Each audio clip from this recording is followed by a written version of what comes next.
Good morning students. तो आज हम कैथेटराइजेशन की प्रोसीजर के बारे में समझेंगे और इसमें क्या क्या आर्टिकल्स इंपॉर्टेंट होते हैं उनको भी देखेंगे और फिर बताएंगे हम आप सभी को कि कौन कौन सी मतलब किस तरीके से प्रोसीजर परफॉर्म की जाती है। इसके लिए हम सबसे पहले एक ट्रे लेंगे, साफ ट्रे लेंगे, उसमें हम आर्टिकल्स लेंगे। तो इसके लिए हमें एक 1 पेयर ऑफ स्टेराइल ग्लव्स लेना है, हमें लिग्नोकेन जेली लेना है ये, और हमें नॉर्मल सलाइन लेना है 10 ml की सिरिंज में। इसके बाद हमें एक ये पेपर बैग बनाना है, ये मैंने पहले ही बना के रख लिया था, आप इसकी प्रोसीजर देख सकते हैं। और ये एक बाउल है जिसमें हमने कॉटन स्वैप रखे हैं विद बीटाडिन।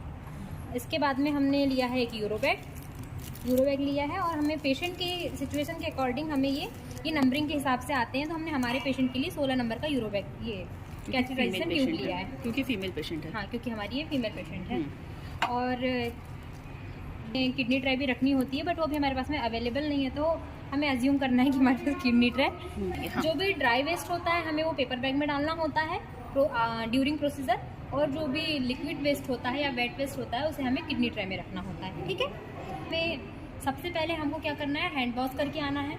उसके बाद में हमें इस कहाँ तक ग्लव्स तक तरीके से, फिर मैंने ग्लव्स हैंड वॉश करने के बाद में ग्लव्स वेयर कर लिए। स्टेरिलिटी का ध्यान रखते हुए हमें अच्छे से सावधानी के साथ में विद प्रिकॉशंस इसको ओपन करना है, और इस तरीके से हमें इसे इसमें कनेक्ट कर देना है। जिस तरीके से इसके इस पॉइंट को जब हम लिग्नोकेन जेली में डिप करके, लिग्नोकेन जेली हमें अपने हाथ में यहाँ पे लेना है 2 to 3 ड्रॉप्स, और जब हम इसे पेशेंट के अंदर इंसर्ट करेंगे लगभग इतना इंसर्ट पेशेंट के अंदर इतना डालने के बाद में, इतना इंसर्ट करने के बाद में फिर हमें क्या करना है कि हमें ठीक है, अब बोलो। फीमेल्स में हम 1/3 डालते हैं, और मेल्स में हम इसे लास्ट तक अप्रॉक्सीमेट यहाँ तक हम इसे डाल देते हैं। इसके बाद में हमें क्या करना होता है कि ये जो 10 ml की 2 सिरिंजेस हैं जिसमें हमने नॉर्मल सलाइन भर के रखा हुआ है, इसे हमें क्या करना है, इस तरीके से यहाँ पे पुश करना है, यहाँ पे इसे ऐसे पुश करना है, ताकि अंदर जाकर के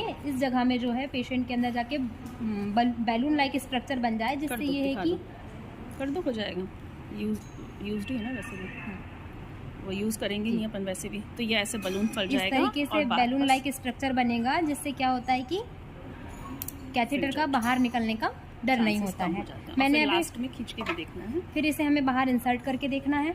और जब हमें इस चीज़ का भी ध्यान रखना है कि जब हम नॉर्मल सलाइन को जब हम इसमें डालते हैं ना, पुश करते हैं, तो यहाँ से यूरिन आना स्टार्ट हो जाता है। हमारी प्रोसीजर सक्सेसफुल हुई, इसका यही एक मेन सिंबल है कि यहाँ से जैसे ही हम बैलून बनाने के लिए इसे पुश करते हैं, तो यहाँ से यूरिन आना स्टार्ट हो जाता है। ठीक है, और जैसे यूरिन आना स्टार्ट होता है फिर हमें ये दोनों 20 ml हमें पूरा पुश कर देना है यहाँ पे, और फिर खींच करके देखना है। इसके बाद में हो गया सारे प्रोसीजर हमारी कंप्लीट हो गई। यूरिन बैग को हैंग करना है पेशेंट के पास में, हैंग करने के बाद में क्या करना है, रिप्लेस कर देना है उनके प्लेस में। जो वेस्ट है उसे हमें डस्टबिन में थ्रो कर देना है, और फिर ग्लव्स उतार करके हैंड वॉश कर लेना है। ओके, हाँ। थैंक यू दोस्तों मुझे सुनने के लिए, बाय बाय।